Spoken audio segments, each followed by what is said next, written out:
Assalamualaikum warahmatullahi wabarakatuh. Perkenalkan, nama saya Iwan. Di video kali ini saya akan membuat sebuah video pembelajaran tentang organisasi perilaku kepemimpinan. Baik, langsung saja untuk mempersingkat waktu. Kepemimpinan adalah kemampuan seseorang untuk mempengaruhi, memotivasi, dan memungkinkan orang lain untuk berkontribusi terhadap efektivitas dan keberhasilan organisasi. Pemimpin memainkan peran penting dalam menentukan arah dan strategi organisasi, membangun budaya kerja yang positif, dan memastikan bahwa tujuan organisasi tercapai.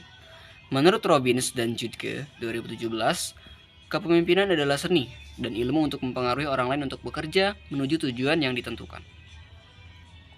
Adapun teori-teori kepemimpinan, di sini ada beberapa ya. Pertama, teori sifat atau teori sifat ya.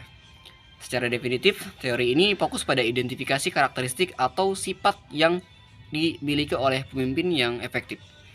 Ya, karakteristik utamanya adalah beberapa sifat yang sering ditemukan dalam diri pemimpin yang efektif. Ada beberapa. Yang pertama, kepercayaan diri, seperti ya keyakinan dalam kemampuan diri. Kedua, kecerdasan, kemampuan berpikir analitis dan strategis. Yang ketiga, kejujuran, ya integritas dan kepercayaan. Yang terakhir, kemampuan beradaptasi, fleksibilitas, dan menghadapi situasi yang berubah. Adapun studi kasusnya ataupun contohnya, Stockdale 1974 dalam Handbook of Leadership menyimpulkan bahwa tidak ada sifat universal yang menjamin keberhasilan kepemimpinan, tetapi beberapa sifat tertentu lebih sering muncul pada pemimpin yang efektif. Lanjut, teori berdasarkan perilaku ataupun behavioral theory. Secara definitif, teori ini fokus pada tindakan dan perilaku yang dilakukan oleh pemimpin daripada sifat-sifat yang mereka miliki. Adapun dimensi utamanya adalah konsiderasi atau pertimbangan, seperti perhatian terhadap kesejahteraan bawahan, mendukung dan memperlakukan mereka dengan hormat. Dimensi yang kedua adalah struktur inisiasi ataupun struktur inisiasi. Penekanan pada pencapaian tugas, menentukan peran dan mengerahkan aktivitas kelompok. Untuk contohnya ataupun studi kasusnya, Black and Moulton 1964 mengembangkan The Managerial Grid yang menggambarkan 5 gaya kepemimpinan berdasarkan perhatian terhadap terhadap orang dan tugas.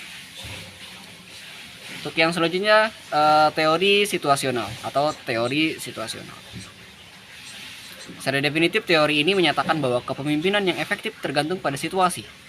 Bahkan ada model Harvest Blanchard, gaya kepemimpinan harus disesuaikan dengan tingkat kematangan pengikut.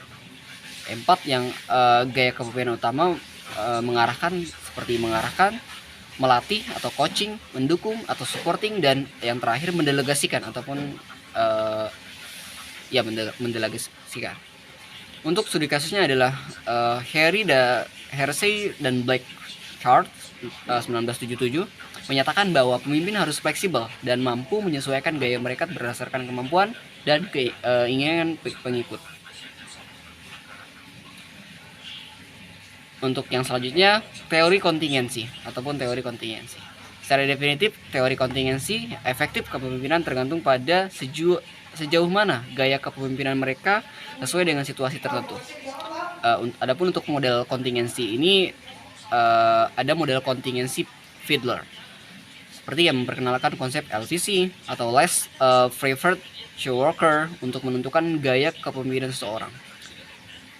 Kemudian yang kedua adalah efektivitas kepemimpinan tergantung pada 3 faktor, hubungan pemimpin, pengikut, ya struktur tugas, dan kekuasaan jabatan. Adapun untuk contoh studi kasusnya, menurut Fiedler 1967 menyimpulkan bahwa tidak ada gaya kepemimpinan yang selalu efektif, tetapi efektivitasnya tergantung pada kesesuaian antara gaya kepemimpinan dan situasi. Nah, teori berikutnya adalah teori kepemimpinan transformasional, gitu ya. Secara definitif, teori ini pemimpin transformasional menginspirasi dan memotivasi pengikut untuk mencapai hasil yang luar biasa dan mengembangkan diri. Adapun elemen-elemennya, untuk elemen utamanya adalah pertama, pengaruh idealis atau pemimpin sebagai panutan. Yang kedua, elemennya adalah motivasi inspiratif, ya, jadi pemimpin yang menginspirasi visi dan tujuan tinggi. Yang ketiga, stimulasi intelektual.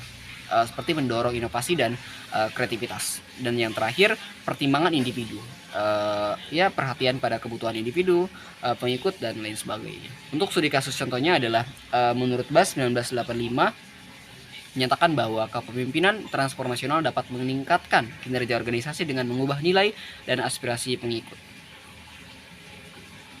Itulah seputar teori-teori yang saya sampaikan. Lanjut, kita ke yang selanjutnya adalah kepemimpinan dalam konteks organisasi. Nah, pertama akan kita bahas adalah pengaruh kepemimpinan pada budaya organisasi. Pemimpin memainkan peran kunci dalam bentuk memperkuat dan mengubah budaya organisasi. Budaya yang kuat dapat meningkatkan kinerja karyawan dan keberhasilan organisasi. Adapun studi kasusnya adalah menurut Sitchin 2010 menekankan bahwa pemimpin harus memahami dan mengelola budaya organisasi untuk mencapai tujuan strategis. Yang kedua, di sini adalah kepemimpinan dan motivasi karyawan. Gaya kepemimpinan yang berbeda-beda dapat mempengaruhi tingkat motivasi dan kinerja karyawan. Teori motivasi Mick Clark di sini menekankan pentingnya kebutuhan akan pencapaian prestasi, kekuasaan atau power, dan afiliasi dalam memotivasi karyawan. Adapun untuk contoh studi kasusnya adalah menurut Mick Clark 1987 menunjukkan bahwa pemimpin yang memahami dan memenuhi kebutuhan motivasi karyawan dapat meningkatkan kinerja. Lanjut, di sini ada kepemimpinan dan pengambilan keputusan. Pemimpin yang efektif menggunakan berbagai gaya pengambilan keputusan berdasarkan situasi. Ada model from Yaton Jago mengategorikan gaya pengambilan keputusan menjadi otoriter, konsultatif, dan partisipatif, dan tekanan pentingnya memilih gaya yang sesuai dengan situasi tertentu. Untuk contoh studi kasusnya, menurut From dan Jago 1988 mengembangkan model yang membantu pemimpin menentukan gaya pengambilan keputusan yang paling efektif berdasarkan kompleksitas masalah dan tingkat partisipasi yang diperlukan. Nah, yang berikutnya adalah jenis kepemimpinan. Yang pertama ada jenis kepemimpinan otokrasi. Secara definitif, kepemimpinan ini yang berdasarkan kekuasaan dan otoritas di mana pemimpin membuat keputusan tanpa melibatkan orang lain. Adapun karakteristiknya ya keputusan dibuat oleh pemimpin ya sedikit atau tidak ada masukan dari bawahan. Jadi pure dari pemimpin tersebut. Yang selanjutnya struktur hierarkis yang kuat. Jadi struktur hierarkinya sangat kuat. Adapun keuntungannya efisiensi dalam pengambilan keputusan cepat, ya kontrol ketat. Adapun kelemahannya adalah kurangnya kreativitas dan inovasi dari tim karena memang otokrasi, motivasi bawahan yang rendah. Adapun yang selanjutnya adalah demokrasi kepemimpinan ataupun kepemimpinan demokrasi. Secara definitif kepemimpinan yang berbasis partisipasi dan keputusan bersama ini di mana pemimpin melibatkan anggota tim dalam proses pengambilan keputusan. Adapun karakteristiknya adalah keputusan dibuat berdasarkan konteks atau mayoritas. Kedua, pemimpin mendorong partisipasi aktif dari bawahan. Ketiga, komunikasi dua arah yang terbuka. Jadi sangat kontradiktif dengan kepemimpinan yang gaya otokrasi tadi. Adapun untuk keuntungannya meningkatkan motivasi dan kreativitas tim, memiliki rasa yang tinggi. Ataupun kelemahannya proses pengambilan keputusan yang lambat, ada kemungkinannya untuk konflik karena memang ada banyak beragam manusia dalam lingkup ini. Yang selanjutnya adalah laissez-faire atau kepemimpinan laissez-faire. Ini kepemimpinan model ini secara definitif kepemimpinan yang berbasis kebebasan dan keterbukaan di mana pemimpin memberikan kebebasan penuh kepada tim untuk mengambil keputusan. Untuk karakteristiknya adalah bawahan memiliki otonomi tinggi. Yang kedua, pemimpin berperan sebagai fasilitator. Yang ketiga, minim kontrol dan arahan dari pemimpin. Jadi memang cenderung liberal gitu kan. Adapun untuk keuntungannya, kreativitas dan inovasi yang tinggi, pengembangan individu yang kuat. Untuk kelemahannya, kurangnya koordinasi dan arah risiko konflik dan kebingungan. Untuk yang selanjutnya adalah contoh kepemimpinan yang efektif. Nah, di sini untuk contoh kepemimpinan yang efektif saya ambil contoh dari Steve Jobs ya, kepemimpinan yang berbasis visi dan inspirasi. Untuk gaya kepemimpinan ini adalah gaya kepemimpinan transformasional. Contoh yang tadi sudah kita jelaskan di awal. Di sini jadi contohnya adalah kunci sukses gitu ya. Visi yang jelas untuk masa depan Apple, kemampuan untuk menginspirasi dan memotivasi tim, fokus pada inovasi dan kualitas produk. Adapun untuk dampak daripada kepemimpinan contoh gaya kepemimpinan transformasional ini, transformasi Apple menjadi salah satu perusahaan teknologi terbesar di dunia. Untuk yang kedua, studi kasusnya ataupun contohnya adalah Mary Barra. Mary Barra ini menerapkan sistem kepemimpinan yang berbasis transparansi dan partisipasi. Gaya kepemimpinan ini adalah gaya kepemimpinan yang demokratik dan partisipatif. Untuk kunci sukses sendiri untuk gaya kepemimpinan ini yang beliau terapkan adalah transparansi dalam komunikasi dan keputusan, melibatkan karyawan dan proses pengambilan keputusan, yang terakhir fokus pada inovasi dan keingintahuan. Adapun untuk dampak daripada gaya kepemimpinan demokratik dan partisipatif ini adalah perubahan budaya general motors lebih inklusif dan responsif terhadap perubahan industri otomotif. Yang selanjutnya ada faktor-faktor yang mempengaruhi kepemimpinan.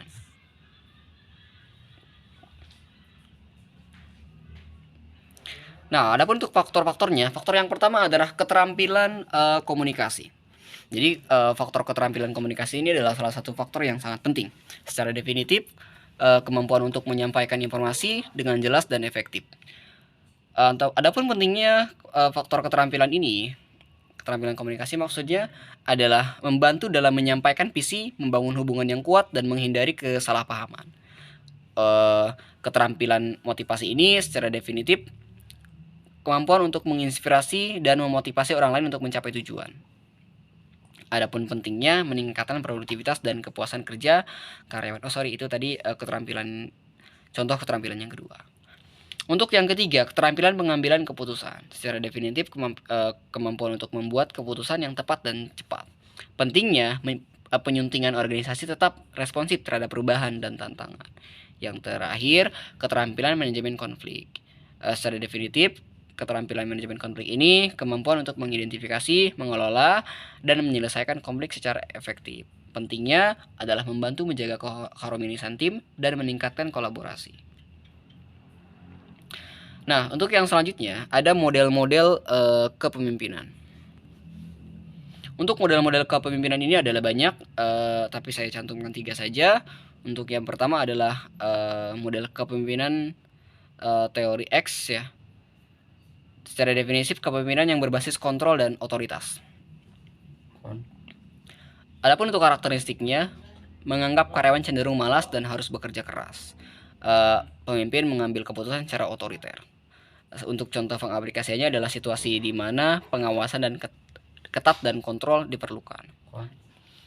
Untuk yang selanjutnya adalah teori laissez-faire ataupun kepemimpinan laissez-faire. Secara definitif kepemimpinan ini yang berbasis kebebasan dan keterbukaan. Untuk karakteristiknya adalah memberikan kebebasan penuh kepada karyawan dan kepemimpinan berperan sebagai fasilitator. Untuk contoh pengaplikasiannya, organisasi dengan karyawan yang sangat kompeten dan mandiri.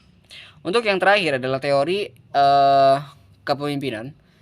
Secara definitif teori ini kepemimpinan yang berbasis motivasi dan partisipasi yang sudah saya tadi jelaskan. Untuk karakteristiknya adalah menganggap karyawan sebagai individu yang termotivasi dan mampu bekerja mandiri, dan pemimpin mendorong partisipasi dan tanggung jawab. Untuk contoh pengaplikasiannya adalah lingkungan kerja yang kreatif dan kolaboratif. Nah, untuk yang selanjutnya peran kepemimpinan dalam perilaku organisasi ini poin intinya. Semuanya poin inti. Untuk ada beberapa ya peran penting yang sudah saya cantumkan. Yang pertama adalah perannya adalah mempengaruhi perilaku individu dan tim.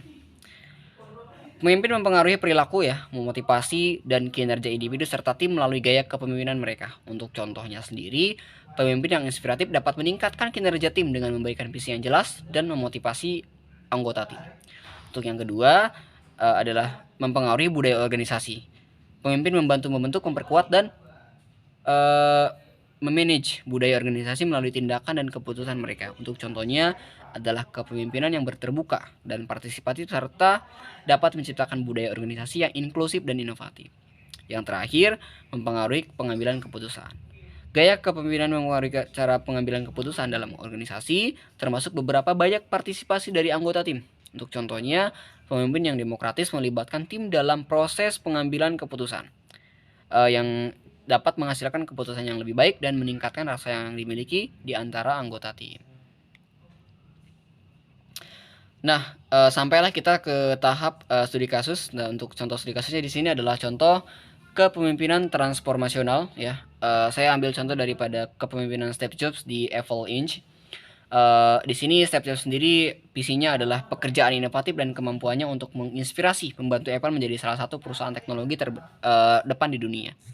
Untuk referensinya saya ambil dari Isaacson 2011 yang menggambarkan bagaimana gaya kepemimpinan transformasional Jobs mengubah Apple dari perusahaan yang hampir bangkrut menjadi pemimpin industri.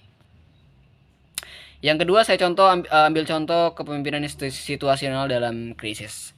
Saya ambil di sini adalah Rudy Giuliani selama krisis 9 sampai 11. Kemampuan Giuliani untuk beradaptasi dalam situasi darurat dan memimpin dengan tegas selama krisis 9 sampai 11 bulan, membantu menenangkan dan memobilisasi kota New York.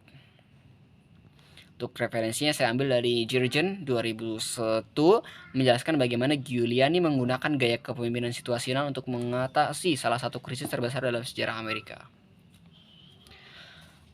Sampailah kita ke sesi kesimpulan, yang mana kepemimpinan merupakan kemampuan seseorang untuk mempengaruhi, memotivasi, dan memfasilitasi orang lain dalam mencapai tujuan organisasi. Pemimpin memiliki peran penting dalam menetapkan arah, membangun budaya kerja positif, dan memastikan pencapaian tujuan organisasi. Pemimpin juga berperan dalam membentuk budaya organisasi, memotivasi karyawan, dan mempengaruhi pengambilan keputusan. Gaya kepemimpinan seperti autokrasi, demokrasi, dan laissez-faire masing-masing memiliki kelebihan dan kekurangannya tergantung situasi dan kondisi. Faktor penting dalam kepemimpinan meliputi keterampilan komunikasi, motivasi, dan pengambilan keputusan, dan manajemen konflik. Model kepemimpinan seperti teori XY tadi ya, otoriter, transformatif, dan laissez-faire tadi menunjukkan berbagai pendekatan dalam mengelola karyawan dan organisasi. Mungkin hanya itu saja yang dapat saya paparkan. Kurang lebihnya mohon dimaafkan. Sampai jumpa. Terima kasih. Wassalamualaikum warahmatullahi wabarakatuh.